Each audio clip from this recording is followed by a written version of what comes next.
Buenas tardes y continuamos con el otro tema que, como les dije esta mañana, me tocaron temas controvertidos. Este tema yo creo que puede ser el más controvertido de todos. Vamos a hablar del principio regulativo de la adoración, ¿sí? El principio regulativo de la adoración, o principio regulador de la adoración. Cualquiera de esas dos formas es correcta. ¿Por qué digo que es un tema muy controvertido? Porque es un principio bíblico que, si hablamos de los bautistas en general, cualquier iglesia bautista, intelectualmente este principio es creído por todos los bautistas, intelectualmente, pero en la práctica es rechazado y genera un fuerte rechazo, porque no es tan fácil aplicarlo. Tiene implicancias prácticas que pueden herir susceptibilidades. Entonces, yo le pido al Señor que esto no termine conmigo crucificado o con las familias divididas o la iglesia dividida. Es lo único que le pido al Señor.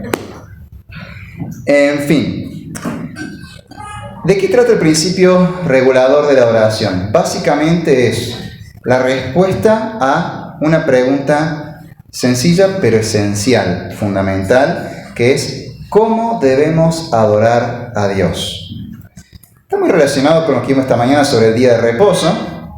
Ahí vimos cómo el Señor separó un día para que como pueblo nos reunamos en una santa convocación para adorarle. Y la pregunta entonces, ¿y cómo le adoramos? Una vez ya reunidos, en su día, ¿cómo le adoramos? ¿Qué hacemos? Y a lo largo de la historia de la Reforma se han dado dos respuestas, ¿sí? Cuando estalló la Reforma Protestante, los reformadores, estudiando las Escrituras, llegaron a dos posturas distintas, dieron dos respuestas distintas. Una es la del principio normativo de la adoración y el principio que básicamente adopta la iglesia luterana, ¿sí? Este principio básicamente dice que hay que adorar a Dios, obviamente como Él ordena. Obviamente no hay que hacer lo que Él prohíbe, pero si hay alguna cuestión de adoración a Dios que no está prohibido explícitamente en la Biblia, sino que hay como un silencio, un gris, entonces uno puede hacerlo. Eso es lo que hace como adora la iglesia luterana, siguiendo este principio normativo. Pero la iglesia reformada, la iglesia presbiteriana y también las iglesias bautistas adhieren a otro principio que también fue respuesta de los primeros primeros reformadores, aparte de Lutero, reformadores como Zwinglio o Calvino, entre otros. Ellos respondieron encontrando en la Biblia otro principio que les parecía que era más bíblico, y es el principio regulador de la adoración. Este principio nos dice que, lo lógico, a Dios hay que adorarlo como Él dice, no hay que hacer lo que Él prohíbe, pero ¿qué hacemos con aquellas cosas sobre las que no hay nada dicho? El principio regulador dice, si Dios no lo ordenó, no se hace. Y uno dirá, pero no está prohibido. Dios no lo ordenó, no se hace. Y no es no. Entonces el principio regulador nos enseña que debemos adorar a Dios haciendo única y exclusivamente lo que Dios ha ordenado para su adoración. En otras palabras, a Dios hay que adorarlo como Él desea ser adorado y como Él nos ha establecido que lo adoremos. ¿Estamos todos de acuerdo? Amén. Bueno, me encantó, lo explicaron rápido eso. Bien, hizo un buen trabajo, Ale. Exacto. Ahora, intelectualmente estamos todos de acuerdo. Cuando empezamos a ver las partes prácticas, tengo miedo de que termine yo apedreado o algo de eso. Vamos a poner un ejemplo sacado del mundo, a modo de ilustración. ¿Vieron este actor famoso, Will Smith? Bien. Ese actor, no me acuerdo si fue el año pasado o el anterior, en unos premios Oscar, fue noticia porque le pegó una cachetada a otro actor. ¿Por qué? Porque ese otro actor, que es comediante, hizo una burla sobre su esposa. Will Smith se enojó y se fue y le pegó una cachetada. Después se arrepintió, le dijeron, mirá, esto no está bien, como que entró en razón. Pero hay una cuestión detrás de eso, que era que su relación con su esposa no estaba bien, estaba en crisis. En parte porque, bueno, él por su trabajo dedicó mucho a eso, hizo mucho dinero, todo para sostener a su familia, pero como que no pasó tiempo con la familia, un poco que eso hizo que entrara en crisis la familia de él. Decide apartarse un poco de las cámaras y dedicarse más a la familia para salvar su matrimonio, y no tuvo mejor idea que celebrar el cumpleaños de su esposa haciendo una fiesta sorpresa. El tema es que previamente a eso, hablando con la esposa, de que ¿por qué no hacemos una fiesta grande, invitamos a todo el mundo? Y la esposa dijo, no, quiero algo más sencillo de la familia, algo más íntimo, vos, yo, nuestros hijos. Eso es lo que ella había expresado que quería. ¿Qué pasó el día del cumpleaños? Fiesta sorpresa. Ella había dicho que no quería la fiesta con tanta gente y él aún así fue e hizo la fiesta, pero lo hacía para ella. Ahora, la reacción de ella fue de enojarse, y desde entonces la relación con él está muy distanciada, muy en crisis. Más, no sé si ya se separaron, pero sé que la crisis, si estaba en crisis antes, después de eso empeoró. Ahora, él todo eso lo hizo para su esposa. Lo hacía por amor, pero ella le había dicho que no era lo que quería. Aún así él lo hizo porque lo hacía por amor, lo hacía para su esposa. Traslademos ese mismo razonamiento a algo que escuchamos muchas veces en la iglesia. Es que esto lo hago para Dios, lo hago para el Señor, por amor a Dios. Y nos parece muy piadoso. Ahora, la intención es buena, pero hay cosas que Dios ha dicho no. Y el principio regulador tiene que ver con eso. Hay cosas que nosotros queremos hacer para Dios como una intención, pero Dios dice no. Esto no lo quiero en mi adoración. Intelectualmente todos estamos de acuerdo con el principio regulador. Y sí, obvio, ¿cómo vamos a hacer algo que a Dios no le agrade? Vamos a adorar a Dios como Él quiere que lo adoremos, lógicamente. Pero a la hora de ver cómo lo aplicamos, nos damos cuenta de que hay muchas cosas que hacemos que a Dios no le agradan. Veamos dónde aparece este principio regulador en la Biblia, ¿sí? Lo podemos encontrar primero en dos ejemplos, en realidad 3 ejemplos bíblicos que tienen que ver con fuego extraño e idolatría en la falsa adoración a Dios. El primer caso es el fuego extraño ofrecido por Nadab y Abiú en el santuario. El pueblo de Israel salió de Egipto, Dios estableció sacerdotes, el sacerdocio arónico, consagró a Aarón y a sus hijos, ellos ya están oficiando, y en los primeros días de oficiar como sacerdotes, Nadab y Abiú, hijos de Aarón, sacerdotes de Dios, escogidos por Dios, decían hacer para Dios algo que a Dios le desagradó, y la pagaron caro. Vamos a Levítico capítulo 10, versículos 1 al 3. Levítico capítulo 10, versículos 1 al 3. Dice así la palabra de Dios. Nadab y Abiú, hijos de Aarón, tomaron cada uno su incensario y pusieron en ellos fuego, sobre el cual pusieron incienso, y ofrecieron delante de Jehová fuego extraño que él nunca les mandó. Y salió fuego de delante de Jehová y los quemó, y murieron delante de Jehová. Entonces dijo Moisés a Aarón: esto es lo que habló Jehová diciendo: en los que a mí se acercan me santificaré, y en presencia de todo el pueblo seré glorificado. Y Aarón calló. Tiene que ver un poco con lo que también nos contaba Ale hoy. Debe ser la oración a Dios con reverencia. Acá el Señor dice que hay que acercarse a Él, que Él se va a santificar y glorificar en aquellos que se acercan en su presencia. Nos habla un poco de que la oración debe ser con reverencia. ¿Qué fue lo irreverente de parte de Nadab y Abiú que provocó la muerte de ellos como juicio de Dios? Que ofrecieron a Dios un fuego que Dios no había ordenado, por eso era un fuego extraño. Y esa frase que Él nunca les mandó es fundamental para entender la adoración a Dios. No podemos adorar a Dios haciendo algo que Él nunca haya ordenado. Pero lo hago para Dios, lo hago con buena intención, lo hago por amor al Señor. No hay que ofrecer fuego extraño. No hay que adorar a Dios haciendo algo que Dios nunca ordenó. Vemos otro caso también curioso en Éxodo capítulo 32, 1 al 10, y esto tiene que ver con la idolatría. Éxodo 32, versículos 1 al 10.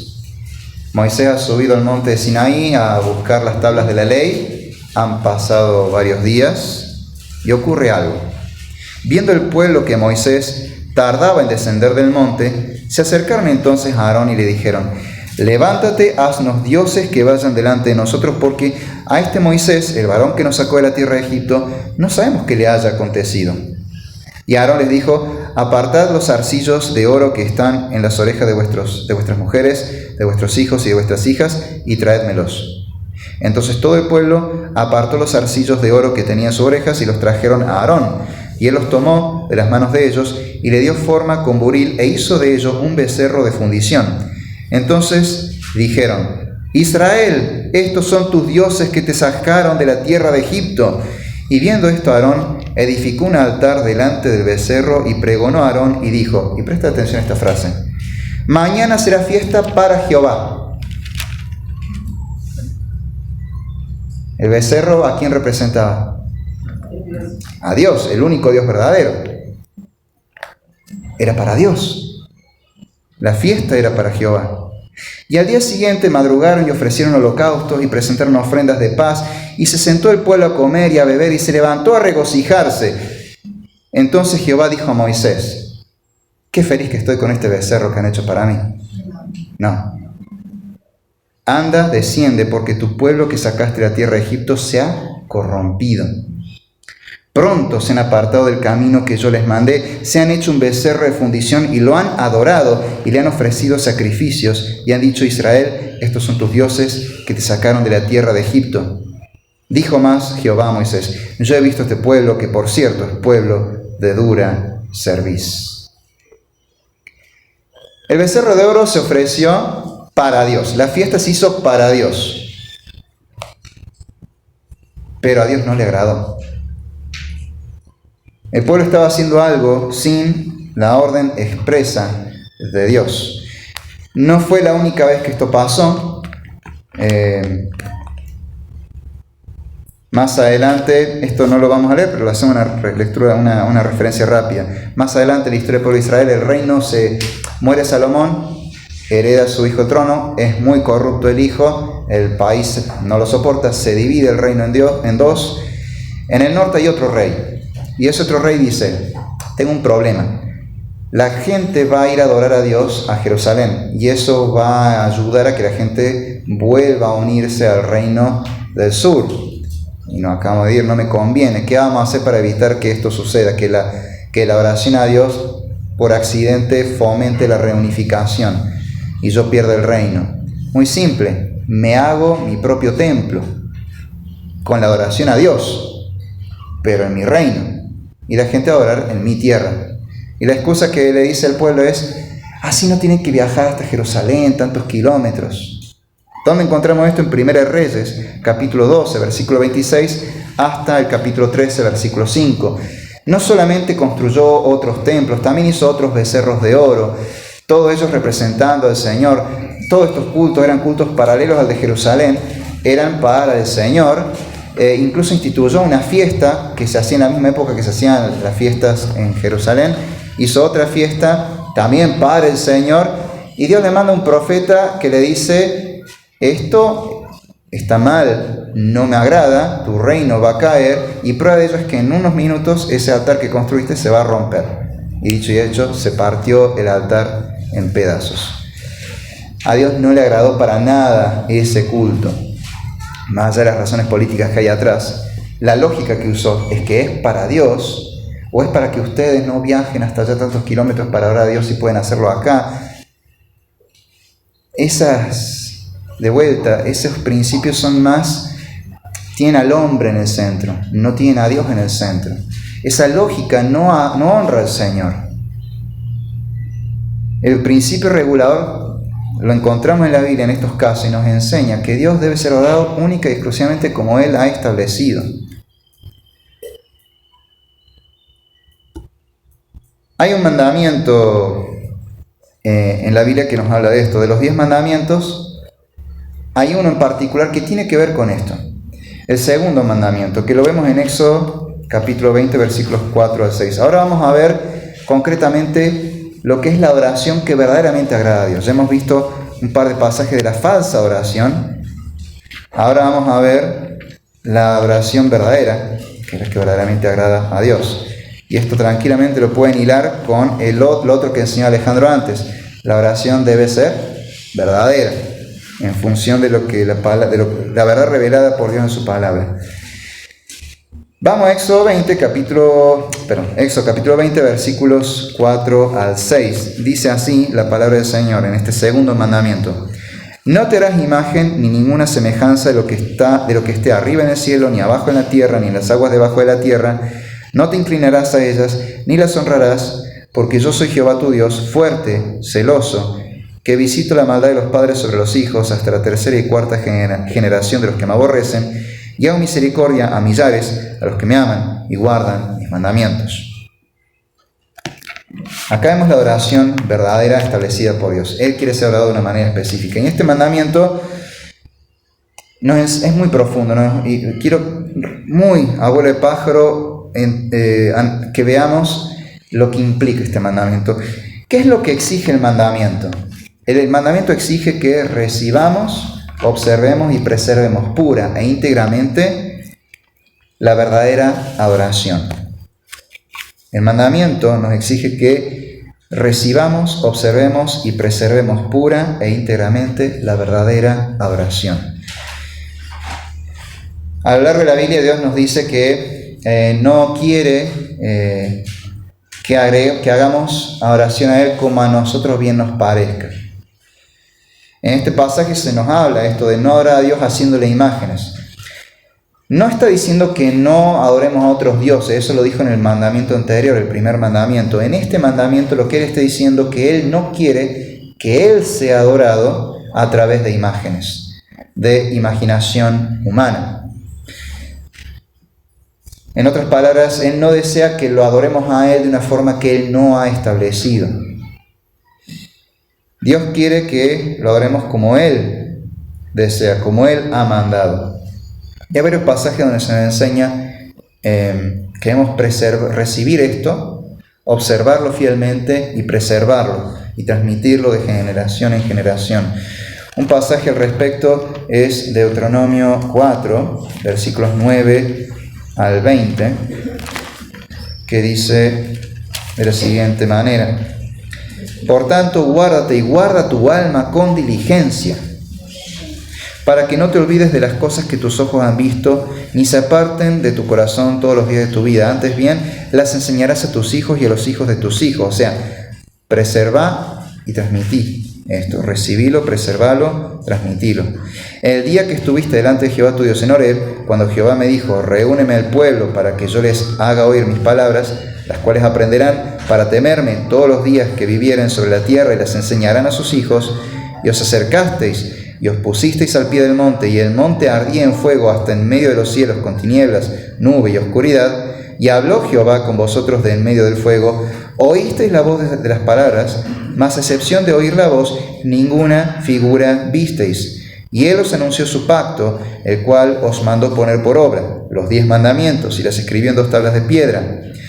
A mí también me mandó Jehová en aquel tiempo que os enseñase los estatutos y juicios para que los pusieseis por obra en la tierra a la cual pasáis a tomar posesión de ella.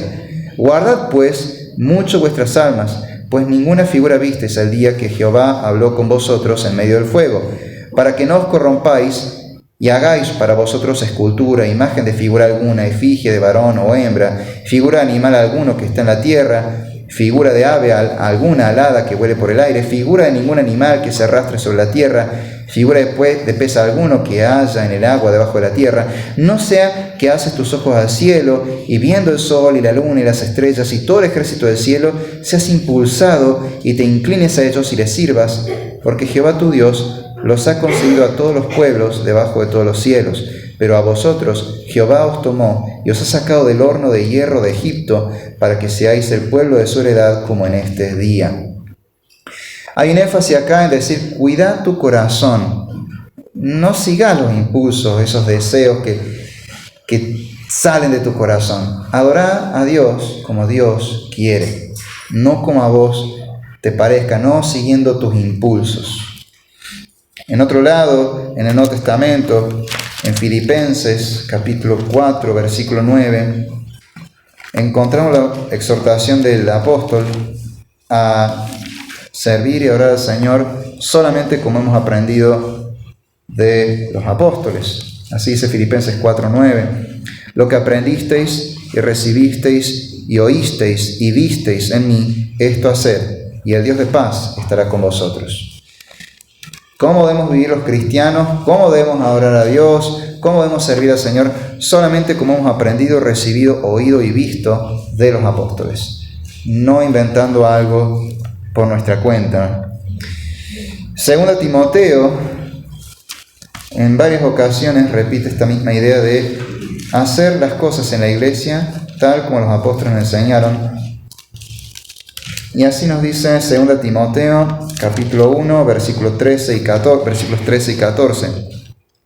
Retén la forma de las sanas palabras que de mí oíste, en la fe y amor que es en Cristo Jesús. Guarda el buen depósito por el Espíritu Santo que mora en nosotros. Y más adelante, en el capítulo 2, versículo 2, dice: lo que has oído de mí ante muchos testigos, esto encarga a hombres fieles que sean idóneos para enseñar también a otros. O sea, nos está diciendo, recibí la sana doctrina que aprendiste de los apóstoles. Aplicala, observala, obedecela y preservala, transmitiéndola, enseñándosela a otros. No cambies nada.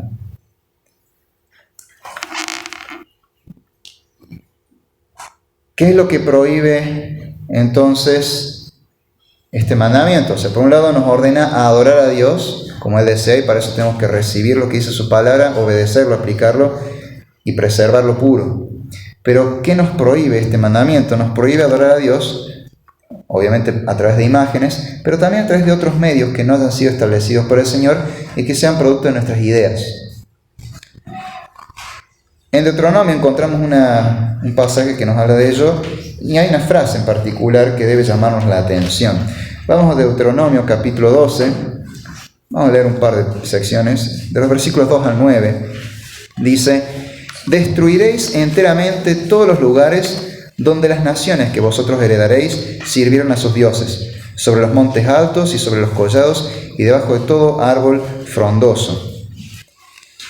Derribaréis sus altares y quebraréis sus estatuas y sus imágenes de acera, consumiréis con fuego y destruiréis las esculturas de sus dioses y raeréis su nombre de aquel lugar. Y esta frase es interesante: no haréis así a Jehová vuestro Dios. No haréis así a Jehová vuestro Dios, sino que el lugar que Jehová vuestro Dios escogiere de entre todas vuestras tribus para poner allí su nombre para su habitación, ese buscaréis y allá iréis. Y allí serviréis vuestros holocaustos, vuestros sacrificios, vuestros diezmos y la ofrenda elevada de vuestras manos, vuestros votos, vuestras ofrendas voluntarias y las primicias de vuestras vacas y de vuestras ovejas. Y comeréis allí delante de Jehová vuestro Dios y os alegraréis vosotros y vuestras familias en toda obra de vuestras manos, en la cual Jehová tu Dios te hubiere bendecido. No haréis como todo lo que hacemos nosotros aquí ahora, cada uno lo que bien le parece. Otra frase llamativa: no haréis como todo lo que hacemos nosotros aquí ahora, cada uno como lo que bien le parece, porque hasta ahora no habéis entrado al reposo y la heredad que os da Jehová vuestro Dios. Y más adelante en los versículos 29 al 32 leemos: cuando Jehová tu Dios te haya destruido delante de ti las naciones a donde tú vas para poseerlas y las heredes y habites en su tierra, guárdate que no tropieces yendo en pos de ellas, después que sean destruidas delante de ti. No preguntes acerca de sus dioses diciendo, de la manera que servían aquellas naciones a sus dioses, yo también les serviré. No harás así a Jehová tu Dios. De vuelta esa frase. No harás así a Jehová tu Dios. Porque toda cosa abominable que Jehová aborrece, hicieron ellos a sus dioses. Pues aún a sus hijos y a sus hijas quemaron en el fuego a sus dioses. Cuidarás de hacer todo lo que yo te mando. No añadirás a ello, ni de ello quitarás. Otro versículo fundamental. Cuidarás de hacer todo lo que yo te mando, no añadirás a ello, ni de ello quitarás. Acá vemos que Dios no quería que lo adoremos como los otros pueblos adoraban a sus ídolos. Y esto debemos pensarlo porque con mucha cautela. Hoy podemos incorporar a la adoración de la iglesia cosas que está bueno. A la gente le gusta, la atrae, la retiene, se ve lindo, ayuda a fomentar un poco más la adoración. Tengamos cuidado con eso. Hay cuestiones que quizás se pueden hacer, pero guarda, porque a Dios hay que adorarlo como Él ha determinado. No hay que añadir ni quitar de lo que Él ha dicho. Él no quiere que lo adoremos a Él como el mundo adora a sus dioses, a sus ídolos. Y quizás no estamos hablando de ídolos como Baal o Vishnu o la Virgen y los santos. Tal vez estamos hablando de cómo adoran a sus cantantes favoritos o algún otro ídolo moderno. Hay cosas que podemos llegar a incorporar a la iglesia que es la forma en que el mundo adora a sus ídolos y Dios no quiere que lo adoremos de esa manera. Tengamos cuidado con lo que hacemos en la iglesia para Dios. A Dios hay que adorarlo, como dice su palabra, solamente como Él ha ordenado, sin añadir ni quitar.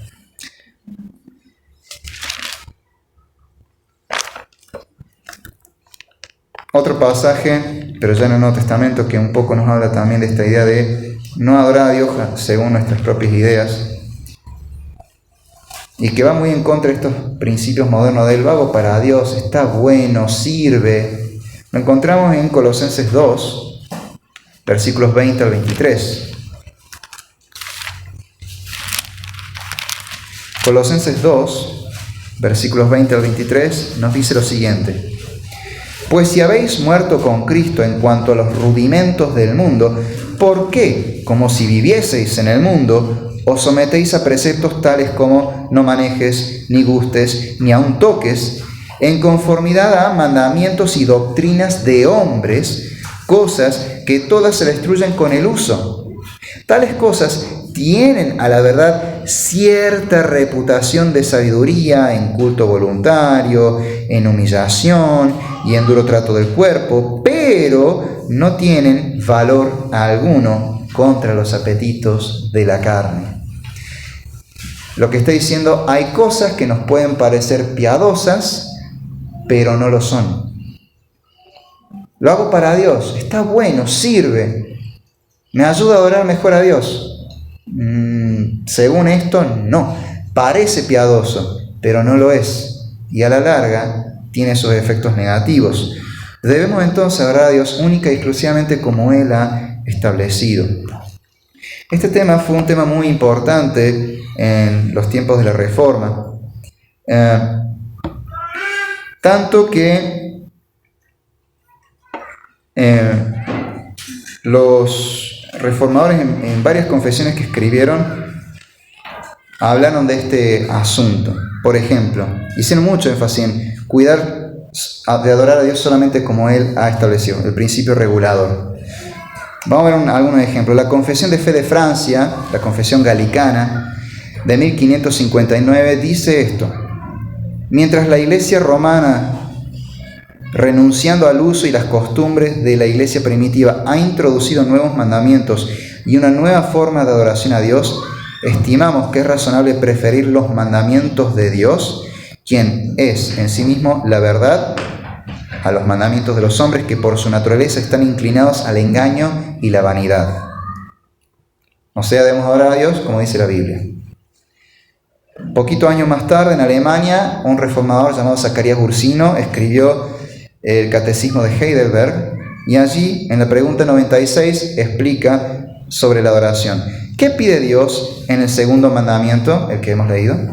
Respuesta: que no presentemos a Dios por medio de alguna imagen o figura, y que no representemos a Dios por medio de alguna imagen o figura, y solo le rindamos culto como Él ha mandado en su palabra. Y finalmente, en la Confesión Bautista de Fe, la segunda Confesión Bautista de Londres de 1689, dice: pero el modo aceptable de adorar al verdadero Dios fue instituido por Él mismo, y está de tal manera limitado por su propia voluntad revelada, que no se debe adorar a Dios conforme a las imaginaciones e invenciones de los hombres o a las sugerencias de Satanás, ni bajo ninguna representación visible, ni en ningún otro modo no prescrito en las Sagradas Escrituras.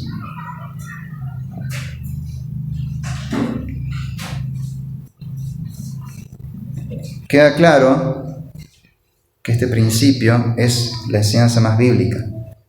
A Dios hay que adorarlo solamente como Él ha establecido, como Él quiere ser adorado.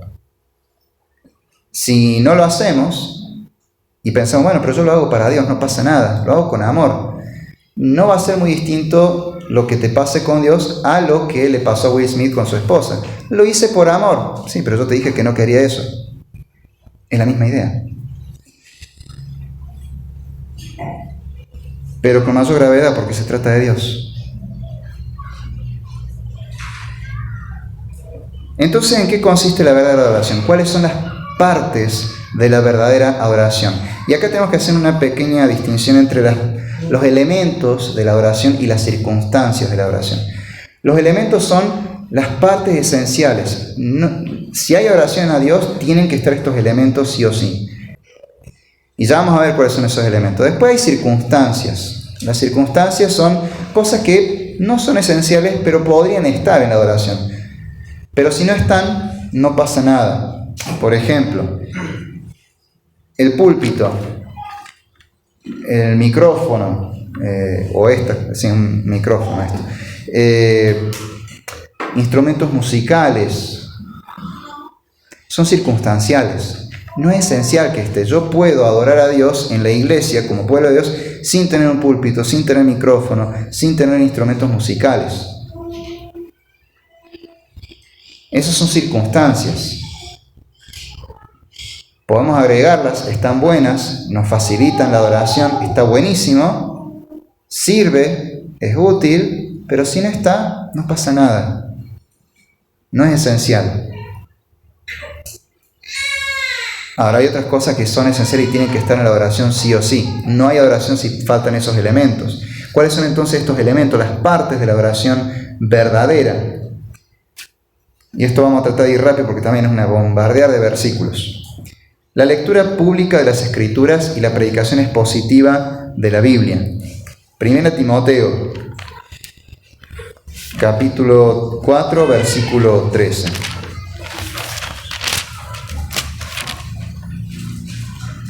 Primera Timoteo 4:13 dice así: entre tanto que voy, ocúpate de la lectura, la exhortación y la enseñanza.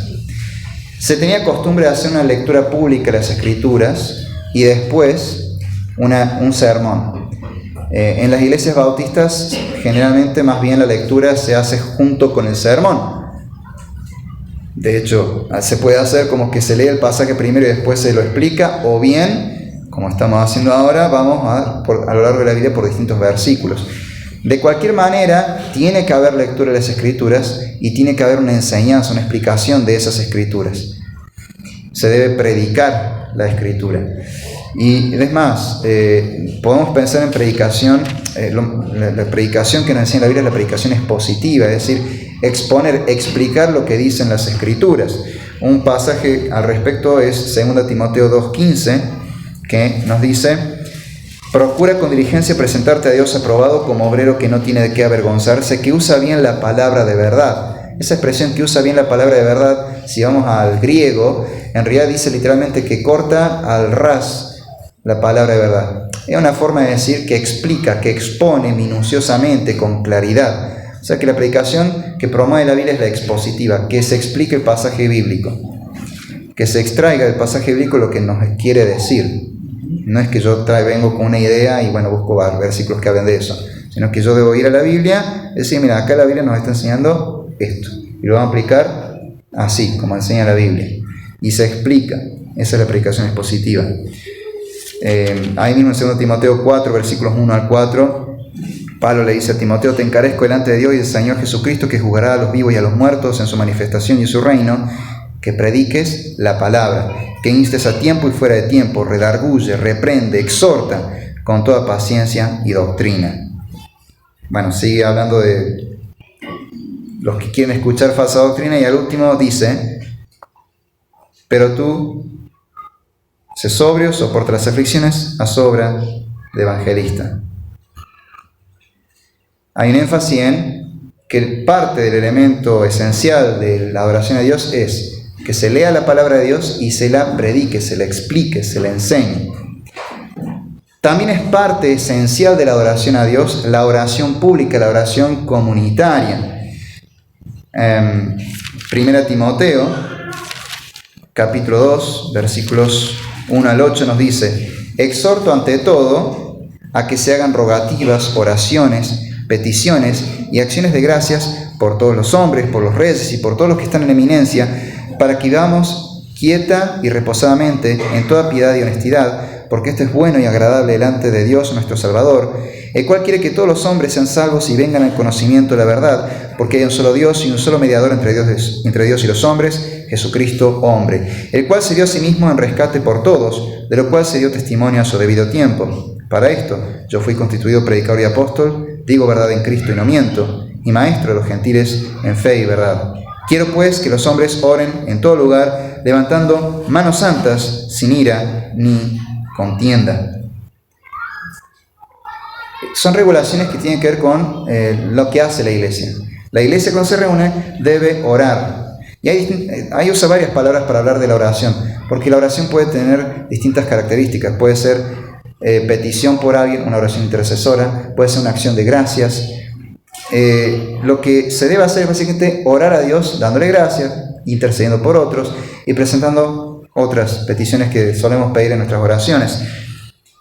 Y debe ser con santidad, con limpia conciencia, estando en paz también los unos con los otros, sin ira ni contienda.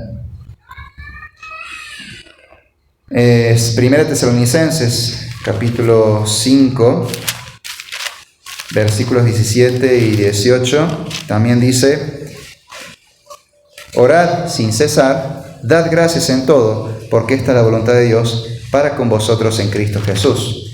Oración comunitaria, incluyendo acción de gracias en la oración. La oración entonces es otro elemento esencial de la adoración, tiene que estar sí o sí. Las alabanzas a Dios también son parte esencial de la adoración. Y tienen que ser estas alabanzas conforme a la palabra de Dios. Vamos a Efesios, capítulo 5, versículo 19. Este pasaje, después que nos dice que no nos embriaguemos con vino, sino que seamos llenos del Espíritu Santo, nos dice cómo somos llenos del Espíritu Santo, a través de la palabra de Dios. ¿Y cómo?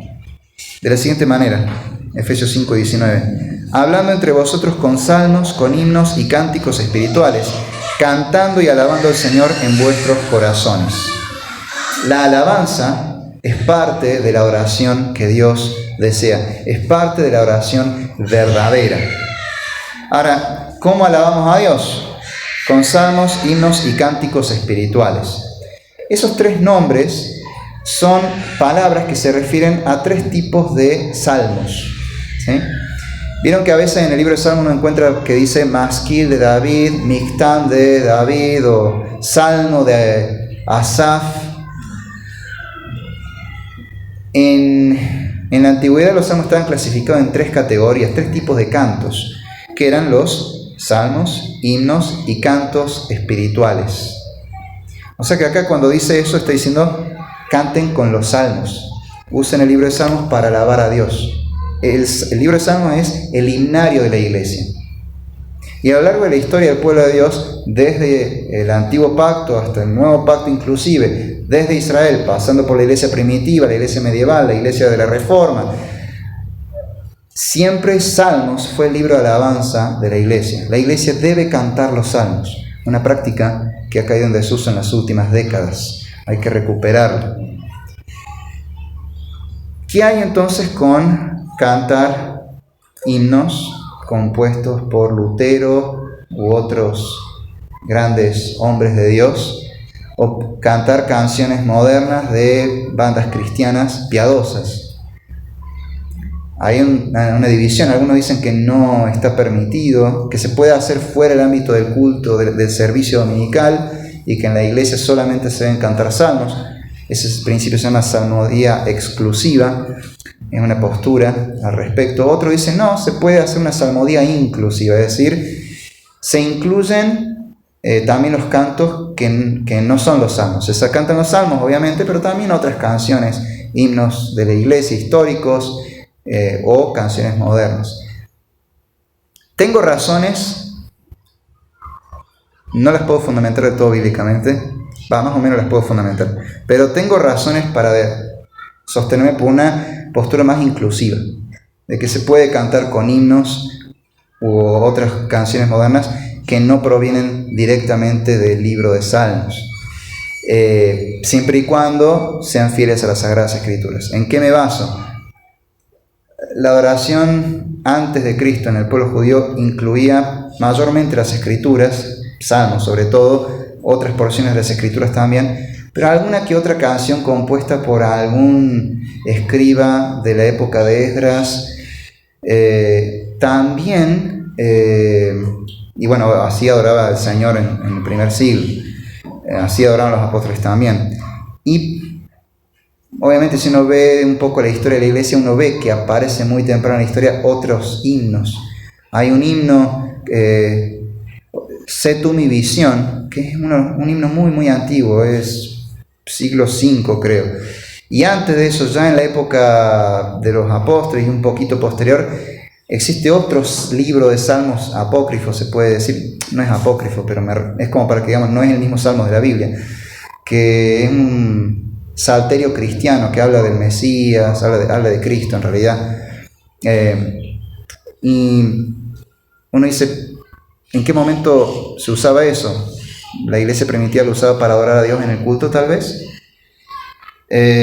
No hay evidencia que fuera así, pero está ese material. Quizás la iglesia lo cantaba fuera del culto, pero me parece extraño que lo cante fuera del culto. Sí encuentro en las epístolas, y acá es porque digo que creo que más o menos lo puedo fundamentar bíblicamente, que de vez en cuando Pablo cita un par de himnos de la iglesia primitiva. Uno de ellos, el famoso pasaje de Filipenses que habla de Cristo humillándose, siendo en forma de Dios, no estima ser igual a Dios. Es un himno antiguo de la época de los apóstoles. Él lo cita, evidentemente un himno muy conocido en la iglesia primitiva. Quizás se cantaba el domingo en el servicio. Yo sospecho que sí. No tengo pruebas, pero tampoco tengo dudas. Entonces yo adhiero más a una postura un poco más inclusiva. No obstante, sí quiero enfatizar que sería bueno recuperar el canto de los salmos. Está muy olvidado. Y los salmos nos los dio Dios. Son palabra de Dios. Y nos los dio para que los usemos para alabarlo. Entonces la alabanza a Dios es parte de un elemento esencial de la adoración. Otro elemento esencial, otra parte de la adoración es la administración correcta de los sacramentos, a saber, el bautismo y la Santa Cena. El bautismo, Cristo mismo lo ordenó en Mateo 28, versículo 19, la Gran Comisión, que allí Él mismo nos dice: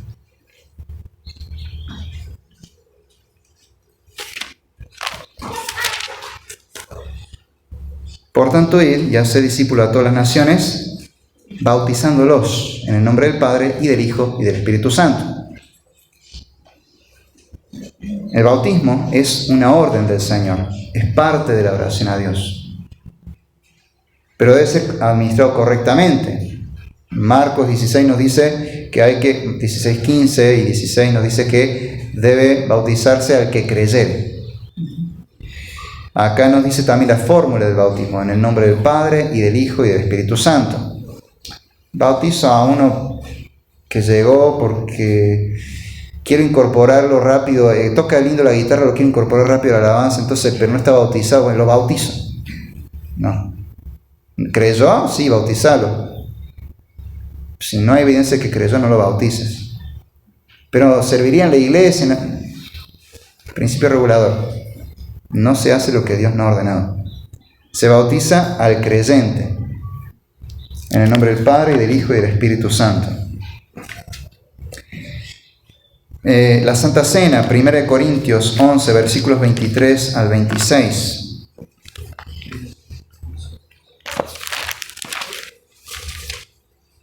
Porque yo recibí del Señor lo que también os he enseñado. Lo recibí, lo observo, lo preservo transmitiéndolo a otros. Lo que Dios ordenó en el segundo mandamiento, ¿no? Yo recibí del Señor lo que también les he enseñado, que el Señor Jesús, la noche que fue entregado, tomó pan y habiendo dado gracias, lo partió y dijo: tomad, comed. Lo ordenó, no lo sugirió, lo ordenó. Tomad, comed, imperativo.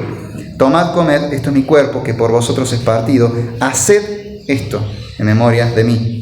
Asimismo también tomó la copa después de haber cenado, diciendo: esta copa es el nuevo pacto en mi sangre. Haced esto todas las veces que la bebiereis en memoria de mí. Así pues, todas las veces que comiereis de este pan y bebiereis de esta copa, la muerte del Señor anunciáis hasta que Él venga. Esto fue ordenado por el Señor. Entonces la iglesia debe observar la Santa Cena correctamente. ¿Con qué frecuencia? Bueno, ahí está una circunstancia de la adoración. Todos los domingos, un domingo al mes, en Pascua solamente, en Pascua y Navidad tal vez, 4 veces al año. Lo dejamos a criterio de la iglesia, no hay un mandamiento al respecto. Es una circunstancia de adoración. Eso queda libre, a libertad de cada iglesia.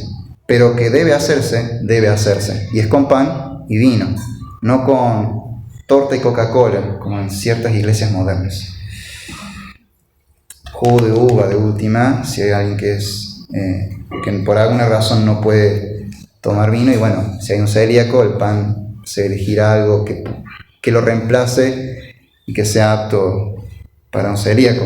Pero fuera de eso, no tengo por qué inventar nada.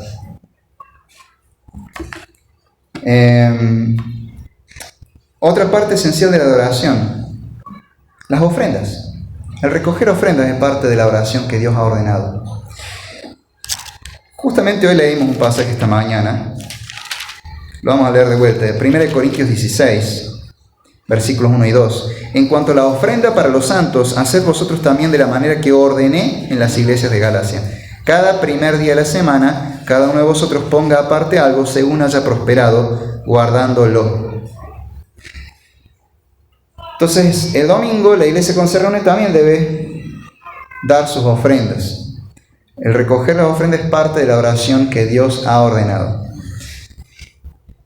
Algo similar encontramos en un ejemplo que está en Hechos, capítulo 4, los versículos 32 al 35. Y la multitud de los que habían creído era de un corazón y un alma, y ninguno decía hacer suyo propio nada de lo que poseía, sino que tenían todas las cosas en común. Y con gran poder los apóstoles daban testimonio de la resurrección del Señor Jesús, y abundante gracia era sobre todos ellos. Así que no había entre ellos ningún necesitado, porque todos los que poseían heredades o casas las vendían y traían el precio de lo vendido y lo ponían a los pies de los apóstoles, y se repartía cada uno según su necesidad.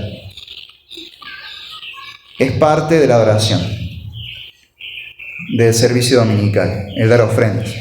¿Cómo la aplicamos? Bueno, ahí la gente lo ponía a los pies de los apóstoles. En algunas iglesias se puede ver que al pie del púlpito hay una canasta donde la gente va y deja su dinero. Otros tienen la costumbre, que también viene de tiempos muy antiguos, es esto de pasar una bolsita o un canastito con... Muchos conocen la bolsita con el roja, la telita esa, pasando fila por fila para que la gente ponga. Otros tenemos una caja al fondo. Y otros tienen una cuenta en el banco y transfieren por ahí. circunstancia de la adoración. Pero tiene que estar, tiene que hacerse.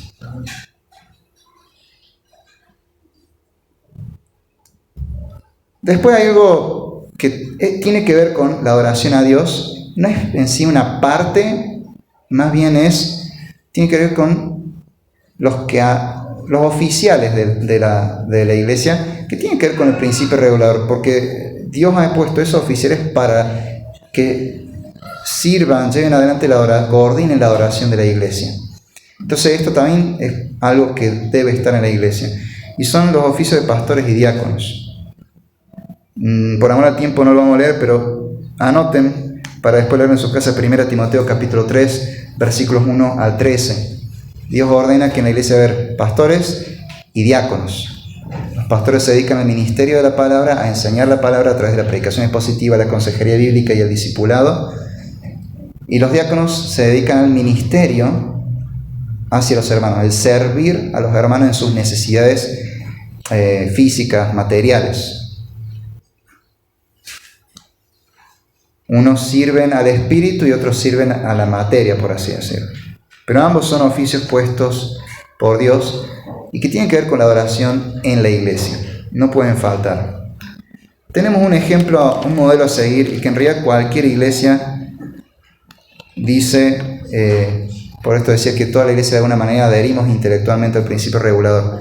Todas las iglesias quieren seguir el modelo de la iglesia primitiva. No todas lo hacen en la práctica, pero el deseo está. Un modelo muy lindo que podemos tomar y donde se ven todos estos elementos es la primera descripción del culto de la iglesia primitiva en Hechos capítulo 2, versículos 41 y 42. Así que los que recibieron su palabra fueron bautizados y se añadieron aquel día como 3.000 personas. Y perseveraban en la doctrina de los apóstoles, en la comunión unos con otros, en el partimiento del pan y en las oraciones. Ahí están todos los elementos en dos versículos, en una breve descripción de la iglesia, de un servicio dominical de la iglesia, típico del tiempo apostólico. Encontramos todos los elementos en ese solo versículo.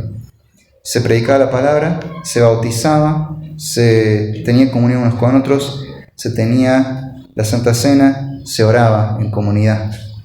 Así deben lucir nuestras iglesias. Yo estoy seguro que si les pregunto, todos tenemos cultos más o menos parecidos. Si le pregunto a Saldán y que me describa su culto, van a decir, nosotros alabamos, oramos, después viene la palabra, la lectura y la predicación, otra oración, otra alabanza, y después le pregunto a Villa Merced y me dicen, nosotros alabamos, oramos, viene la predicación con la lectura de la palabra, después otra oración de cierre, más alabanzas, y nos vamos a casa. Y casi todos vamos a coincidir en los elementos. Quizás por ahí hay que hacer algún retoque, alguna diferencia, alguna similitud.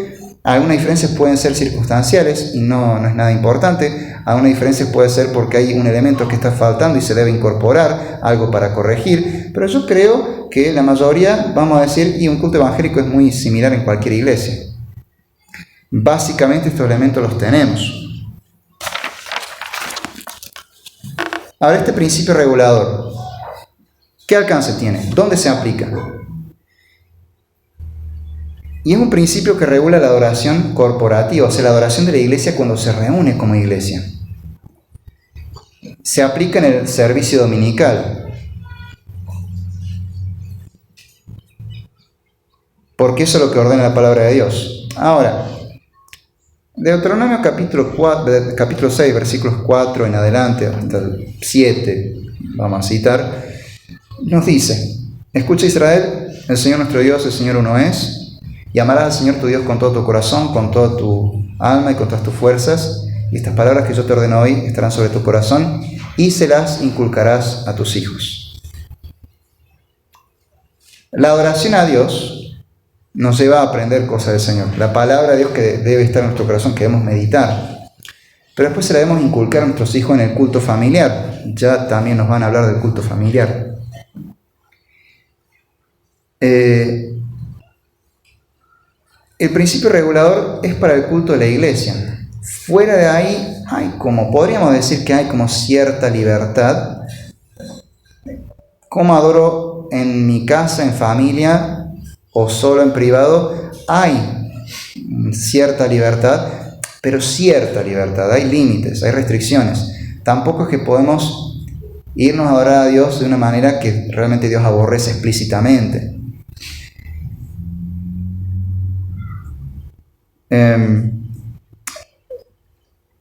La adoración a Dios en la iglesia es el modelo para la adoración a Dios en familia, en el culto familiar. Entonces, la forma en que adoremos a Dios en privado o en familia, en casa, no debe alejarse demasiado de lo que se hace en la iglesia. A ver, quizás no vas a tener el mismo orden de alabanza, lectura, quizás no es en los mismos pasos, pero la lectura, la oración tienen que estar seguramente. Quizás querés incorporar alabanza y sería muy bueno. No creo que pases la ofrenda. O querés enseñarle a tus hijos a ofrendar desde chiquito y haces como que pasan la ofrenda, como que se pagan un poco en una alcancía y eso después lo lleven a la iglesia. Podés hacerlo si querés. A ver, en el principio regulador no aplica directo, su alcance es único, exclusivo para la oración como iglesia, cuando nos reunimos. Pero nos moldea en cómo debemos orar afuera. Nos da modelos, un modelo santo, piadoso, verdadero. Debemos cuidarnos de orar de otra manera. Cuidado de no incorporar en familia algo que Dios aborrece. Seamos cautos con eso. Ya para terminar, me gusta, es un tema para estudiar, para profundizar mucho, para reflexionar mucho como iglesia. Entonces quiero recomendar algunas lecturas. De vuelta, la segunda confesión de fe, de la segunda confesión bautista de 1689, el mismo capítulo que cité antes, capítulo 22, pero en los artículos 1 al 6 nos habla exclusivamente del principio regulador y cómo debe ser la adoración a Dios en la iglesia. El catecismo de Spurgeon, en las preguntas 45 y 46, también ahonda un poco más en este mandamiento, el segundo mandamiento que hemos leído, y nos da un poco más de ideas. También tenemos un catecismo bautista que se llama Catecismo Bautista Particular, subtitulado Un Catecismo Ortodoxo. Es excelente, se los recomiendo. Hay muchísimo ahí sobre el principio regulador que un poco nos puede tambalear, nos puede hacer reflexionar sobre cómo adoramos a Dios en algunas cosas, ya sea en la iglesia o en familia. Hay algunas cosas que como evangélicos estamos muy acostumbrados a hacer, pero que según ese catecismo no corresponden. Sam Waldron tiene 2 libros muy buenos sobre este tema. Uno se llama El Principio Regulador de la Adoración y el otro libro se llama, con signo de preguntas, ¿Cómo pues deberíamos adorar? El Principio Regulador de la Adoración y ¿Cómo pues deberíamos adorar? Son algunos de los muchos libros que hay sobre este tema. Como iglesia debemos reflexionar si realmente estamos adorando a Dios como Él manda, sin añadir ni quitar, y si nuestro culto familiar no estaremos haciendo algo que vaya en contra de Dios. Si este mandamiento nos enseña que no debemos adorar a Dios a través de imágenes, por ejemplo, o directamente nos prohíbe representar a Dios visiblemente, de hecho. No solamente nos prohíbe adorar a Dios a través de imágenes, sino que prohíbe la representación de Dios. ¿Qué hacemos con las Biblias ilustradas? ¿Qué hacemos con el pesebre?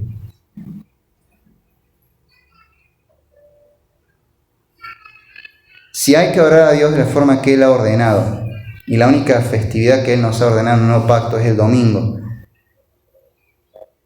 hay ciertas fiestas cristianas muy populares, pero que quizás sean contrarias al principio regulador.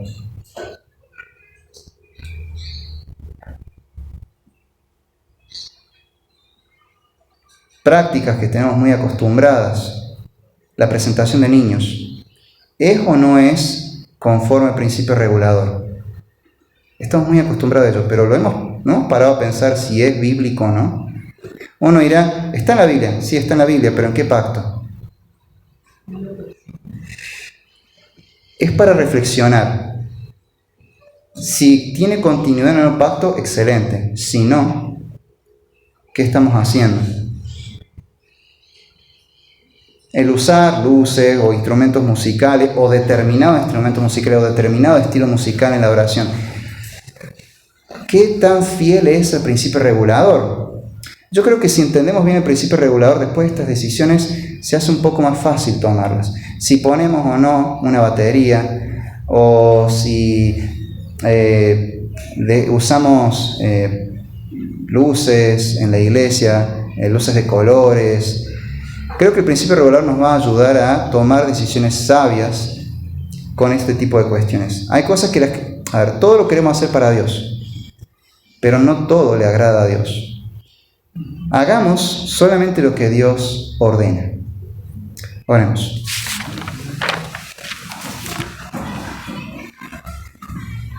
Padre amado, te damos gracias porque no nos dejaste librados a nuestra propia creatividad para adorarte. Tú nos diste tu palabra, nos la revelaste y nos enseñaste cuál es la adoración verdadera, la oración que a ti te agrada. Señor, guíanos, ilumínanos con tu Espíritu Santo y guíanos por medio de tu palabra para que sepamos cómo aplicar este principio regulador de la adoración, sepamos cómo adorarte de la forma que a ti realmente te agrada y como iglesia poder reflexionar en esto y poder aplicarlo, especialmente cuando a veces nos puede costar renunciar a cosas que nos gustan pero que a ti no te agradan. Y hay cosas que tú ordenas y que nosotros no estamos haciendo y deberíamos hacerlas. Señor, que nos apresuremos a obedecerte. Ilumínanos con tu Espíritu Santo y guíanos por tu palabra, que ese mismo Espíritu inspiró, para que te adoremos como te agrada, no ofreciendo un fuego extraño. En el nombre de Jesús te lo pedimos. Amén. Amén.